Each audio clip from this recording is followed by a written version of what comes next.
이번 시간에 우리가 함께 할 단원은 세 번째 단원 경제생활과 선택에서 58쪽 자유시장경제에서의 국민생활입니다. 인간은 태어나면서부터 죽을 때까지 경제생활을 하게 되는데요. 그래서 우리는 그 개인의 삶의 단계에 따라서 어떠한 경제생활이 이루어지고 있는지에 대해서 알아보려고 합니다. 그래서 우리가 알아보려고 하는 인간의 그 삶의 단계, 이걸 우리는 생애 주기라고 하는데, 이 생애 주기에 따라서 우리 어떤 경제생활이 이루어지고 있는지에 대해서 알아보도록 하겠습니다. 첫 번째 단계는 유소년기입니다.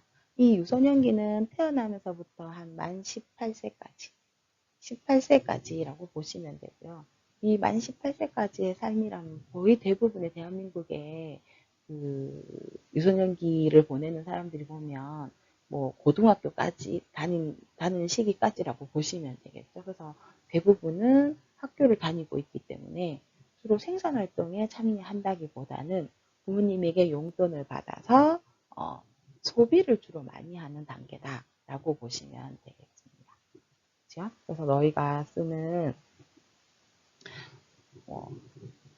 아침에 배가 고파서 CU에 가서 뭐 바나나 우유를 하나 사 먹는다거나 아니면 필요한 뭐 화장품을 산다거나 아니면 운동화를 산다거나 뭐 아니면 뭐 학교까지 오는데 뭐 교통비를 쓴다거나 이러한 돈들이 전부 다 부모님으로 받는 용돈에서 주로 오지 않겠습니까? 그렇죠? 그래서 부모의 소득에 의존해서 생활하는 것이 특징이 되고 이 유소년기에서 우리가 앞으로 어떻게 내가 용돈 받은 걸 어떻게 잘 계획해서 써야 하는지 뭐 이런 것들을 배우는 시기입니다. 그래서 바람직한 경제생활의 태도를 형성하는 데도 굉장히 중요한 시기다라고 이제 표현을 하기도 합니다. 이 유소년기가 지나가게 되면 청년기가 이제 오게 되는데요. 이 청년기는 주로 이제 30세 이전, 30살 이전까지라고 이제 보시면 되고요. 그래서 주로 이제 대학을 다니는 시기, 그리고 대학을 졸업하고 난 뒤에 취업을 준비하는 시기라고 보시면 되겠죠. 그래서 이때 이제 대학을 다닐 때 우리가 아르바이트를 한다거나 아니면 이제 대학을 졸업하고 난 뒤에 처음으로 이제 취업을 하는 요 시기이기 때문에 본격적으로 생산활동에 처음으로 생산활동에 참여하는 요 시기다라고 보시면 됩니다. 그래서 생산활동에 참여해서 소득을 형성하는 본격적으로 처음으로 하는 곳이다라고 보시면 되고, 그래서 소득이 그렇게 많지는 않고, 그리고 또 소비도 그렇게 많지도 않아요. 왜냐하면 내가 이제 여기서 들어갈 돈들이 큰 돈들이 별로 없어요. 그래서 뭐 처음으로 이제 취업을 해서 사회 초년생인데 뭐 거기에 뭐 집을 산다거나 아니면 뭐 이런 것들이 크게 큰 돈 들어갈 일이 별로 없기 때문에 이때는 처음으로 소득과 소득을 형성하기는 하지만 큰 소득은 없고 소비가 이루어지고 있긴 하나 큰 소비는 이루어지지 않는, 그래서 모두 적은 상태라고 보시면 돼요. 그리고 이제 청년기에 우리가 제일 고민이 그거잖아요. 결혼을 하는 것이기 때문에 이런 결혼과 관련된 거, 결혼을 하게 되면 임신과 출산의 문제들이 있기 때문에 이런 것들을 대비를 하기 위해서 저축을 하는 그런 시기다라고 보시면 돼요. 이 청년기가 지나가고 되면 이제 장년기로 가게 되는데요. 이 장년기는 굉장히 중요한 시기입니다. 이 장년기 중요합니다. 왜 중요하냐면 이때는 사회활동을 가장 활발히 할 때입니다. 그래서 소득이 굉장히 증가를 해요. 크게 증가를 하는데 그러면 돈이 많을 것 같지만 그러나 크게 증가하는 것만큼 소비도 아주 크게 일어나는 시기다라고 보시면 됩니다. 그래서 이때는 이제 자녀의 교육비라던가 내가 나중에 은퇴하고 난 뒤의 삶을 위해서 노후 준비를 어떻게 할 것인가 하는 문제, 아니면 이제 결혼을 하고 이제 아이들이 태어나니까 뭐 지금 집보다 조금 더 큰 집을 마련해야 하니까 주택 마련을 위한 큰 돈이 들어가는 시기, 아니면 이제 자녀가 이제 다 컸다면 이제 자녀의 결혼 자금 이런 것들을 이제 준비해야 하는 시기이기 때문에 소득이 가장 크게 증가하지만 소비도 가장 크게 증가하는 아주 중요한 시기다라고 얘기할 수 있겠죠. 네. 그래서 이 장년기는 이것이 소득도 크게 증가하나 소비도 크게 증가한다라는 특징이 있습니다. 그래서 그런데도 그렇기도 하고 이 장년기의 가장 중요한 이제 특징은 뭐냐면 은퇴 이후를 준비하는 시기다라는 거죠. 그래서 은퇴 이후에 소득이 이제 줄어들거나 아예 없어지는 경우들이 있기 때문에 이 시기에 저축이나 투자 이런 것들을 통해서 내 은퇴 이후의 삶을 준비하는 시기다라고 먼저 보시면 됩니다. 이 장년기가 끝나고 나면 이제 우리가 노년기로 오게 되는데 이 노년기에는 우리가 은퇴 이후의 삶이라고 생각하시면 되겠죠. 그래서 은퇴 이후에 내가 모아둔 돈으로 나머지 여생을 보내야 하는 시기다라고 보시면 되고요. 그래서 지금 현재 우리는 100세 시대에 살고 있기 때문에 이 노년기, 내가 소득이 없는 이 노년기를 어떻게 잘 보내는지가 중요해지는 시기입니다. 그래서 이 노년기도 고령화 시대에 굉장히 중요한 시기다라는 것까지 이제 보시면 되고요. 그래서 이 생애 주기에 따른 소득과 소비 활동, 소득과 소비가 어떻게 이루어지는지 그래프를 통해서 한 번 더 알아보고 지나가도록 해볼게요. 생애 주기에 따른 소득과 소비 곡선을 같이 한번 보려고 하는데요. 우선 우리가 오렌지색으로 되어 있는 소비 곡선을 보시면 유소년기에서부터 시작해서 쭉 우리가 죽을 때까지, 노년기 때까지 소비는 평생 동안에 지속된다는 걸 알 수 있고요. 소득 곡선을 보시면 여기 유소년기를 지나서 청년기로 오면서 소득이 일어나게 되고 장년기에 최고조로 갔다가 노년기로 가면서 급격하게 소득이 감소하는 이 형태를 볼 수 있습니다. 그래서 우리가 여기서 알 수 있는 것은 소득이라는 것은 어떤 일정한 기간 동안에 이루어진다라는 거, 그리고 소비라는 것은 일생을 거쳐서 이루어지고 있다는 것을 우리가 알 수 있습니다. 그래서 유소년기에 보시면 우리가 앞쪽에서 특징을 본 것처럼 유소년기에는 이렇게 소비가 소득보다 훨씬 많은 거죠. 우리는 여기에는 이제 공부를 해야 되고 하기 때문에 생산활동에 참여하고 있지 않기 때문에 소비가 훨씬 더 크다라는 거. 그리고 노년기에도 보시면 은퇴 이후에 소득이 급격하게 감소하고 소득이 아예 없는 경우도 발생하고 있기 때문에 그러나 소비는 죽을 때까지 이루어지고 있다는 거. 그래서 소비가 훨씬 크다라는 것을 알 수 있습니다. 그러니까 청년기 이후에 노년기로 가기 전까지 요 시기에 우리가 소득이 많다라는 요 시기에만 많다라는 걸 알 수 있죠. 수입이 일생 동안에 있어서 요 시기, 장년기 시기에 이 수입이 최고조에 있다라는 것을 알 수 있습니다. 그래서 우리는 소득은 일정 기간 동안, 소비는 평생 동안에 이루어지고 있기 때문에 우리가 그 소득과 소비를 잘 고려해서 재무계획을 수립해서 자산을 운영하는 것이 굉장히 중요하다라는 것을 이 소비와 소득 곡선을 통해서 파악할 수 있습니다. 그래서 합리적인 자산 관리를 위해서 우리는 어떻게 해야 하는지 이어서 보도록 하겠습니다. 합리적인 자산 관리에 대해서 알아보려고 하는데요. 우리가 자산 관리가 무엇인지 알아보기 이전에 그럼 자산이란 무엇인지 그 개념에 대해서 잠깐 같이 보고 갈게요. 이 자산이라는 것은 경제적인 가치가 있는 것을 의미합니다. 그러니까는 쉽게 말하면 돈으로 만들 수 있는 것이라고 보시면 되겠죠. 그래서 이 자산에는 종류가 금융자산과 실물자산으로 이제 구분을 할 수 있습니다. 금융자산은 이제 은행에다가 뭐 예금을 넣어두는 거라던가 보험상품에 가입을 하는 거라든가 뭐 주식에 투자를 한다거나 펀드에 투자를 한다거나 뭐 이런 것들이 이제 금융 자산이라고 볼 수 있고요. 실물 자산은 이제 그 대표적인 게 부동산. 부동산이라고 하면 주택이라던가 땅이라던가 이런 것들이 이제 들어가게 되고, 또 말고는 뭐 금 아니면 다이아몬드와 같은 이런 비금속, 이게 이제 실물 자산에 들어갈 수 있고, 값비싼 자동차 뭐 이런 것들이 이제 대표적인 실물 자산이라고 할 수 있습니다. 그러나 이제 자동차 같은 경우는 우리가 구입하는 그 순간부터 그 가치가 계속 떨어지겠죠. 그래서 이 자동차는 좋은 실물 자산이라고는 볼 수가 없습니다. 그래서 뭐 괜찮은 실물 자산이라고 한다면 부동산이나 비금속. 그러니까 금은 현금으로 대체할 수 있는 것이기 때문에 금은 좋은 실물 자산이 될 수 있겠죠. 뭐 어찌됐건 이러한 자산을 어떻게 관리를 해야 되는지에 대해서 이제 알아보도록 할 텐데요.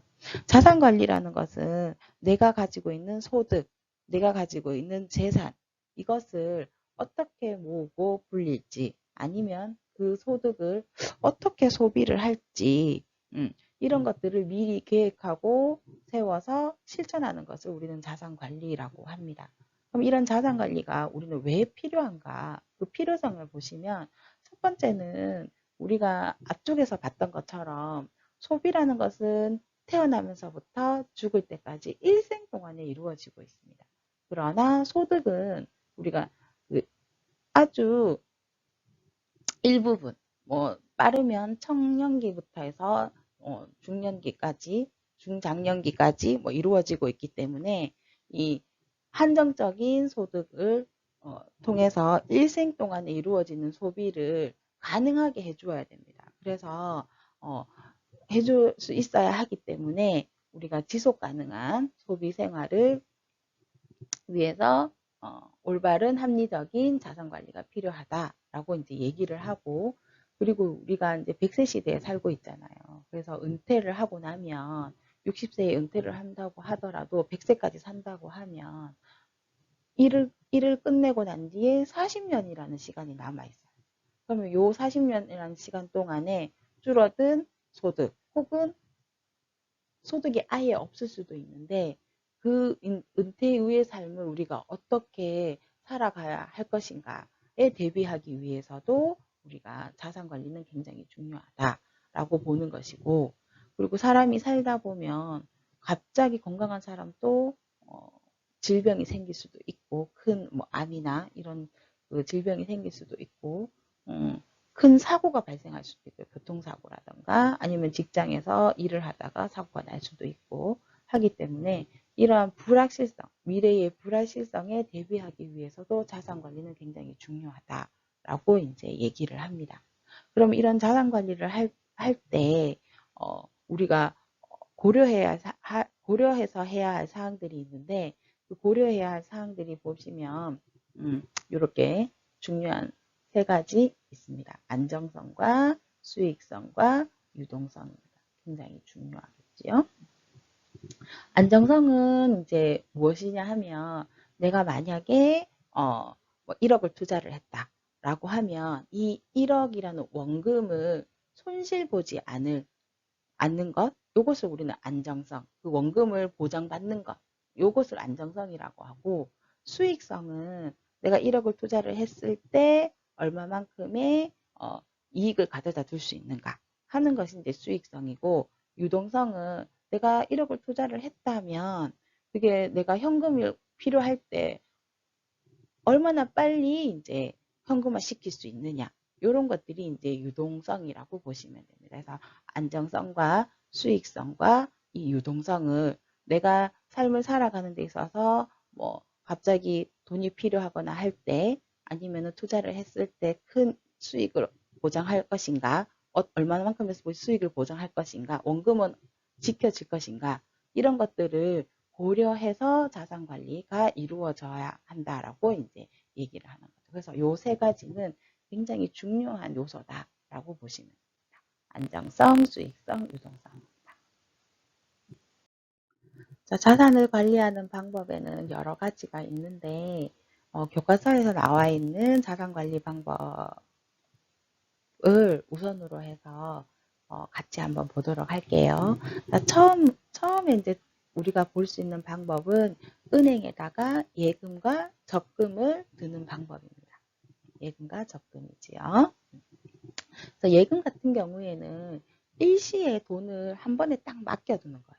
맡겨두고 난 뒤에 이제 계약 기간이 끝나면 언제 내가 찾겠습니다라는 이제 기간이 끝나면 만기가 되면 이자와 함께 돈을 받는 것. 이게 이제 예금이고 적금은 일정한 기간을 매달 적립을 해두는 거죠. 적립을 해두고 난 뒤에 이제 만기가 되면 이자와 함께 돈을 받는. 요것을 우리는 예금과 적금이라고 합니다. 근데 이제 은행에서 하는 이 예금과 적금은 예금자 보호법에 따라서 5천만 원까지는 은행당 5천만 원까지는 원금이 손실될 일이 거의 없어요. 그래서 굉장히 안정적이다라는 특징이 있습니다. 대신에 안정적인 것만큼 안정적인 대신에 수익성은 조금 떨어진다라는 단점이 있죠. 네, 그래서 특징이 안정성은 높으나 수익성은 좀 떨어진다라는 게 이제 특징이 되고 만기가 되면 이자와 함께 돈을 받는다라는 거. 이게 이제 특징이 된다 보시면 되고요. 자, 그 다음은 주식입니다. 요즘 주식 이야기 굉장히 많이 하잖아요. 그렇죠? 이 주식은 기업이 사업 자금을 마련하기 위해서 회사의 소유권의 일부를 투자자에게 주는 증권을 우리는 주식이라고 합니다. 그래서 회사를 하나 기업이 그 회사 기업을 운영을 하기 위해서는 어마무시하게 큰 돈이 필요하단 말이에요. 그래서 개인의 혼자만의 돈으로는 이 기업을 성장시킬 수 없습니다. 그래서 많은 사람들에게 나 이런 사업을 할 건데 너희 투자 한번 해볼래? 라고 해서 이제 주식을 발행을 하면 사람들이 관심 있는 사람들이 그 주식을 사는 거겠죠. 앞으로 이 기업이 성장할 확률이 좀 높다라고 생각한다면 그 주식을 사게 되겠죠. 그러면 이제 그 기업이 사업을 잘 운영을 해서 그 기업이 성장하게 되면 내가 산 그 주식이 같이 성장을 해서 수익이 어마무시하게 날 수도 있지만 만약에 기업이 사업 자금을 마련하기 위해서 주식을 발행했는데 그, 그 사업이 잘 되지 않았어. 그럼 망하게 되는 수도 있겠죠. 그러면 내가 투자한 그 원금을 회수하지 못할 수도 있어요. 사라져 버릴 수도 있습니다. 그렇기 때문에 이 주식은 수익성은 높을 수 있으나 네, 안정성이 보장되어 있지 않습니다. 그래서 우리가 주식에 대한 이야기를 할 때 우리가 그 뉴스에서 보면 빨간 세모랑 파란색 세모 보이잖아요. 그렇죠? 그래서 파란색이 많이 뜨면 사람들이 막 좌절하고 그러잖아요. 그렇죠? 그래서 이 주식은 수익성은 높지만 안정성은 떨어진다는 특징이 있습니다. 자, 채권입니다. 채권은 뭐냐면 내가 어떤 사업을 하려고 해요. 기업이나 아니면 정부나 공공기관이 어떤 사업을 하려고 하는데 돈이 별로 없어요. 그래서 사업 자금을 마련하기 위해서 내가 너희 요만큼 돈을 우리한테 투자를 해주면 다음에 내가 이자를 요만큼 더 쳐서 줄게 하고 약속을 하고 발행하는 차용증서라고 보시면 됩니다. 그래서 그 정부나 공공기관 등에 돈을 빌려주고 받는 차용증서. 차용증서라고 보시면 돈 빌려줄 때 우리 왜 차용증 쓰잖아요. 그런 개념이라고 보시면 됩니다. 그래서 요거는 채권은 일종의 차용증서라고 보시면 됩니다. 근데 이 채권은 주식보다는 상대적으로는 안정적이에요. 투자가. 안정적이기는 하지만 이것도 원금이 보장되지 않을 수 있습니다.